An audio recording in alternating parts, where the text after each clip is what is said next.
Yeah. Quiet, so it's time to start then. A chicken or no, flies over. What's that quiet? I can't see it. I think it is. Quiet. Roll call. Here. Here. Noel couldn't make it tonight. Everybody had a chance to look at the, no, let's amend the agenda, motion to amend the agenda, I'm sorry. I make a motion to amend the agenda. Okay, I'll second it. Stan's seconded, all in favor with aye? Aye. Okay.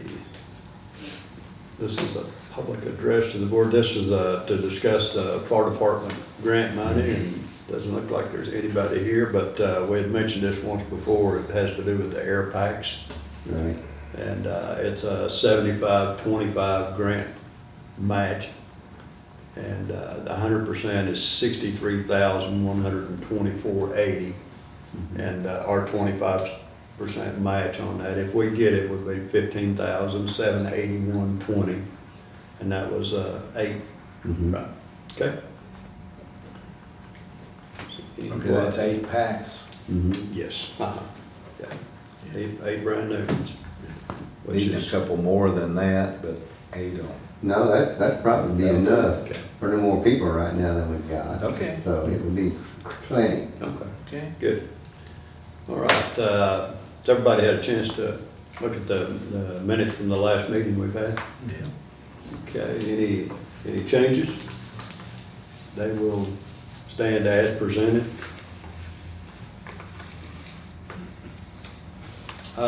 Peggy, you want to give us a little, just a short recap or a cap on our budget coming up for July, starting July? The last time I mentioned it to her, she fell down and broke her nose. Yeah, I was gonna say, it was a tough day. Well, we're working on them, and we've dealt through, got what I call the rough draft. Now we're going through and look at capital projects and all of that, and I will get this also, that was something I had failed to do, is get that match in the fire department grant as well. So we're working on it. I think it's gonna come together here pretty quick, so that's that. We're waiting for supervisors to bring some more projects for the coming year to us. But that's, we're waiting, I guess basically that's the biggest thing we're waiting on. Yeah, pretty right now. much, that's So, what I'm waiting for now, is just Yeah. a couple of supervisors that need to get their project list in, so. Turkey season might have had something to do with that. Mhm. Okay. Suzanne, do you have anything? Thank you. Alderman comments or anything? No? None? So it's down to me. Okay, I'm going to give you an update on the well, which was a shocker. Do you have the numbers on that? Everybody does. The last meeting, we talked about well number 6 being down, and I knew it would be expensive, but I really got a shock when I got the bill for $47,208.50. But I checked some numbers myself just to, to verify this is a good price, and actually some of the prices that I got were higher than what we got charged. For instance, the water going down in it, I thought when I seen it on the billing, it was $15 a foot for the water, and it was like 500 and some feet of it. So $15 a foot from Harriet Cooper's is less than what we can buy it for. And, but anyway, I did check on that $47,000 bill, and that's just what it cost to do that. And that information on the well, that pump had been in 2012, so it's the pump is 9 years old, and this is a 5-inch casing, or no, a 5-inch well pump and pipe, and there was 9 joints of it that had to be replaced. And that's Was it lightning that got it, or did They thought it might have been, I mean, it was, just say that's what it was, but, the suspicion lightning had hit it. But, these 9 joints of pipe laying up there, there was, and I've got a picture of it on my phone, they had a split on it, on the threads. And I thought that was a little unusual, so I was talking to Jeff Cofer about that, and he said, no, water will cut that in there. He said, and that's your bottom joints, there's so much water going through there that it'll cut that pipe. And I never dreamed of that, but there's about 8 to 10 million gallon of water that pump through that thing monthly. To give you some idea of what kind of water that, and it's a 75 horse pump that's hanging down there on, I mean, average household, half horse to a horse, that's 75. So, but anyway, 8 to 10 million gallon of water per month, and you take that over a 9-year period, that's approximately 972 million gallon of water that's been run through that 5-inch pipe, and that's, but anyway, it's kind of a, you hate to say it, but that well needed to be pulled whether the pump was running or not, because it wouldn't have taken much more cutting on that, the threads on that pipe, that pump would have just sheared off and fell down in the bottom of the well. So that thing hanging there for 9 years, it needed to come out whether it was working or not. And I don't know if there's a schedule on those pumps to pull them at a certain time to check them, but that was a shock to me. And Scotty, you might be familiar with stuff like that, but I wasn't. I wasn't familiar with anything like that. But, Which well is number 6? the graveyard hill, north of town here. So, Yeah.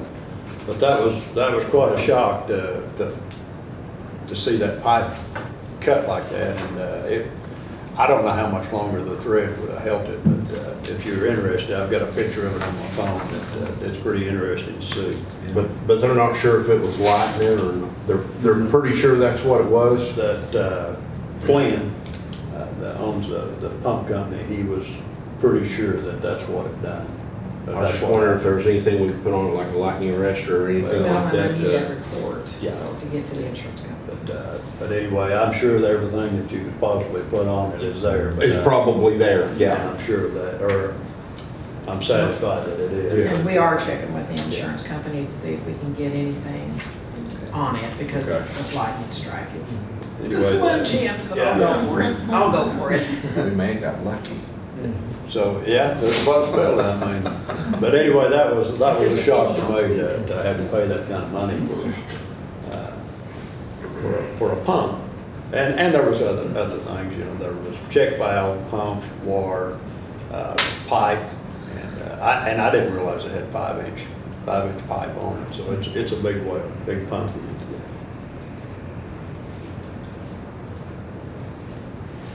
We, as in Stan and I, went to Jeff City Wednesday, I guess it was. And the reason we went up there is because there was the Senate Bill 508, and it was in opposition to the Grain Belt Express, which is the line that goes across it comes out of Kansas, across northern Missouri and over into Illinois. But the Senate Bill 508 was opposition to it. So Stan and I went up and voiced our opinion, which was against it, against the Senate Bill 508, but we're in favor as a city of the Grain Belt. You had to be against it to be for it. Yeah. Yes. And we expressed our concern about it, and you know their main concern up there is northern Missouri, but our concern was southern Missouri, and if that line goes through, which I think it's going to, just this little community right here could possibly benefit as much as almost $267,000 a year, and that's for 20 years possibly. Now, that's no guarantee, but we could possibly benefit that much for 20 years. So that's the reason Stan and I went up for the city of Ava to express our concerns about the grain belt, and it's just a big benefit for the city. Could I say something? Yes, you sure can. Well, Burley won't say this, so I'm going to, but, I was at, also, but when we got in there, first thing off, that's a crazy place to be when you're up there and they're running those bills through there. And you got the lobbyists out there, just almost like auctioneers, and there you got the ones over here for that, and for against it, and we're all out there. You get in the room and they'll say, okay, how many's coming in that's against it or for it? And then they start this. We went in, and Burley, when it was his turn, and they just said, now if you're just like the one that just in front of you, we don't have time for that. Yeah. So A little beefier than what they are, and then I want to put some beefier looking corbels on it instead of the little 2x4 braces that are on there now. And but anyway, hopefully we can get something going on that pretty soon. So, but that's what, if you see some activity on the square at the gazebo, we're going to kind of freshen it up a little bit and make it fit the square a little better, I think. Not that it don't look good, because it does.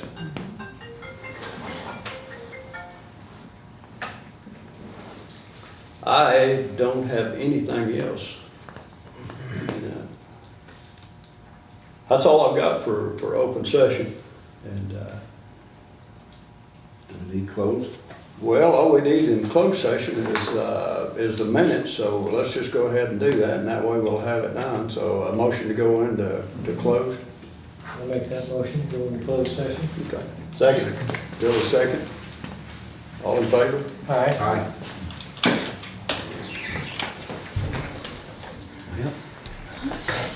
A guy sitting there that we had talked to said, well, I ain't I won't testify. But Burley went up and testified, and he did an excellent job, because that's a pretty scary place. I mean, you got all those, and they're sitting way up high, which is on purpose, looking down at you. And you know, and then you sit down and tell them who you are. And when he explained to them about how, we're not up here, we're down south, but we're going to really benefit from this. Because a lot of the people for killing that, it's going through their property, but they're not losing their property. They just haven't got enough money yet for it. And it's still going to be their property when they get done. They can still farm it, they can still do anything they want to with it. But they just want more money. And they were there to stop it until they got, and Burley was kind of given, this is benefiting us. We're not the only one this is going to benefit. We're just a small city down here, and it's going to benefit a lot of people.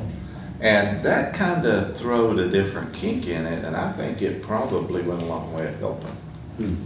We hope it did. And Well, if I might add, while I was driving to Springfield Friday night, the MPUA rep from Jeff City, Buell Lawson, he called me, and he said, I want to thank you for sending your mayor up there. He said he did an excellent job representing your community, and he said we were pleased to have him here. So kudos to you. That's above and beyond, because Yep. that's a pretty scary place. there was, and it kind of surprised me anyway. There was 39 municipalities that stood to benefit from this, but Ava, Missouri was the only one there. I don't 39 understand that. Wow. municipalities. We were the only one. But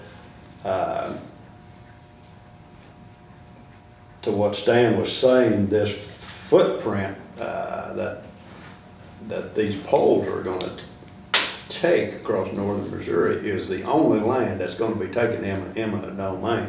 It's just where those poles sit, which is 9 acres if you want to figure all the way across. Approximately states. 9 acres across 3 states. Whole at a time. But it's not like they're taking any land, it's just an easement across their land. And the 9 acres accumulated together might have a footprint of 9 acres. So anyway, and that was, that's the reason, we were in favor of everything we could do for the Grain Belt Express, is what they called it, but, and like Stan said, I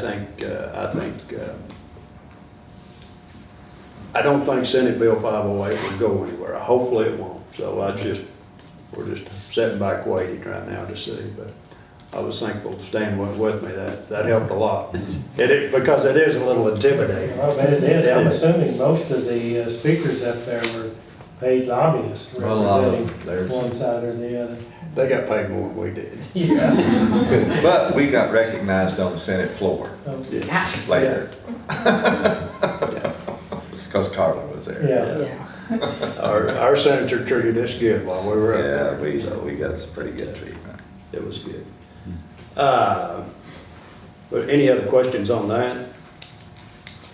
On the payment to the landowners, is that a one-time payment to the landowners for the right-of-way? It sounded like it Or is was. it, so it's nothing that continues? No, Okay. no. I mean, that was one of the things that some of them wanted, you know, because that question was brought up. So, well, that's $100,000 to me right now, but what about my kids and my grandkids? And I'm sitting there thinking, are you for sure? Are you serious about this? But they wanted compensation for their kids and their grandkids on down the road. It's like, it's just a power line. It's not like they don't, and some of them already had, like, one individual, I heard them comment, well, we've got 5,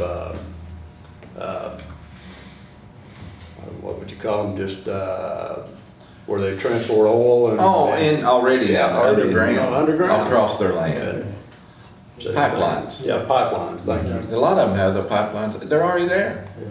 And it's not like this is the first transmission line they've got across their place.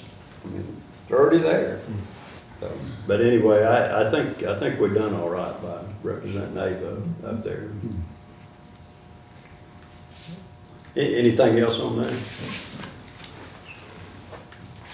Okay, update on South Jefferson. We've been working on that for some time, and we're just about to bring that to a close. We've got 2 more small tack to make, and one's on Jefferson, and the other one's way over on Collins, and that would be for the church over on Collins Avenue. So anyway, that's just about done. That project is, which is great.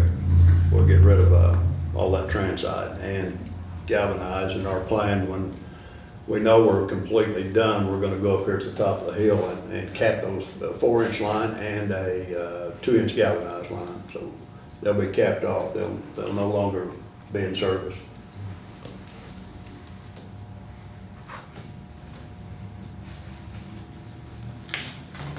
I got, this was a little off the ordinary, but I thought it was worth mentioning. I got invited to over at school this week, and Mike May, their radio station, might be familiar with this. Did you, either one of you go to Food for America? No. That was quite a deal. I'd never been over there, but our ag teachers had that, and if you ever get a chance to go over there, it's Food for America program. But I got invited by, I don't remember, anyway, I got invited to Brent Lakey and Brandstetter, ag teachers over there.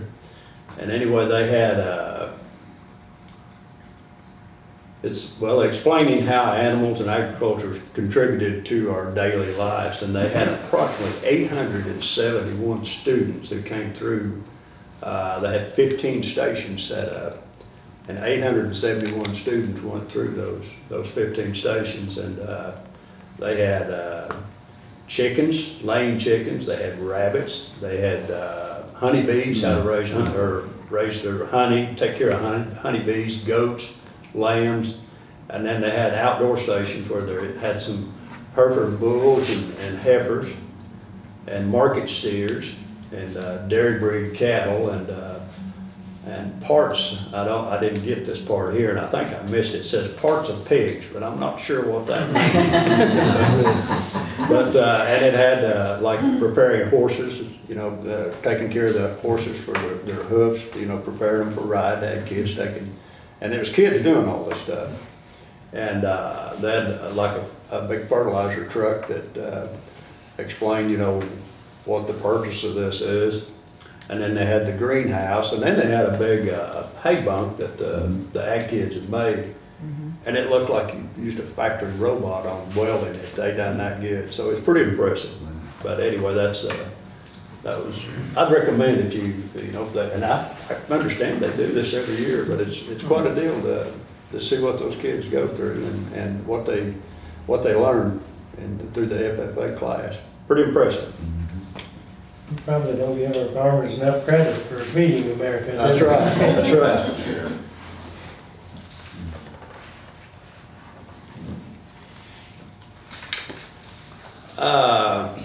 I've got wrote down here, and the reason I wrote it down, the growers market on the square, that will start up Saturday.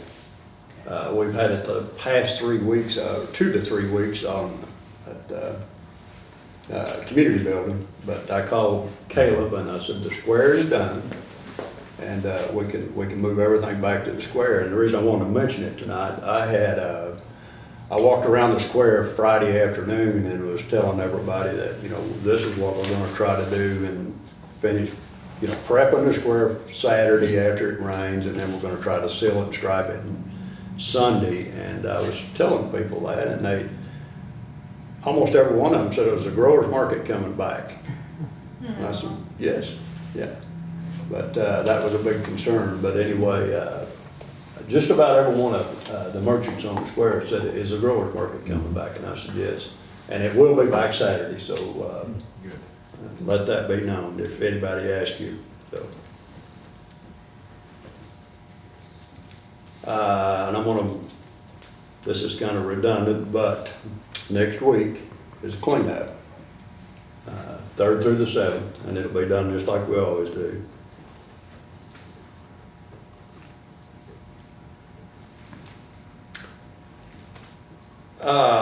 Scott Stark. Scott has, I'd like, you know, myself and council to recognize Scott Stark. He has served on the planning and zoning for 12 years, and he was appointed in 2009 by Leon Harris, and anyway, due to his work schedule, he can no longer serve. But anyway, as council and mayor, I'd like to recognize him for 12 years of service, and there's no compensation for that, and but he's been really good about, you know, 12 years of his time coming in and serving on the planning and zoning. So I'd just like to recognize Scott Stark for that.